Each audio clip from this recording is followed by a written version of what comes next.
সুপ্রিয় দর্শক বন্ধুরা, আসসালামু আলাইকুম। আশা করি আপনারা সবাই ভালো আছেন।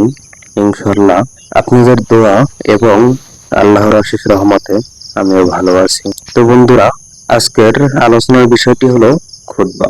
তো আপনারা সবাই জানেন, প্রত্যেক শুক্রবারে মসজিদে ইমাম সাহেব আমাদেরকে খুতবা পড়ে শোনান।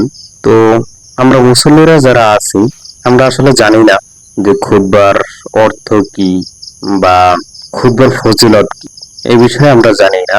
এবং কোন খুতবার অর্থ কি, কখন কোন খুতবা পড়তে হয়, সে বিষয়ে আমরা জানি না। কিন্তু আমরা এতটুকুই জানি, জুমার দিন মসজিদে গেলে ইমাম সাহেব আমাদেরকে 2টা খুতবা পড়ে শোনান।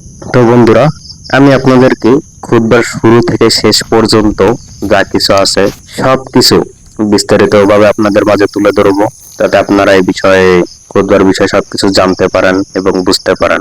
আসলে খুতবার গুরুত্বটা কি, আমি আসলে আপনাদেরকে সেটাই বোঝাতে চাচ্ছি। তো ভিউয়ার্স, খুতবা সম্পর্কে এবং ইসলামের বিভিন্ন হাদিস সম্পর্কে যদি আপনারা জানতে চান, তো ভিডিওটা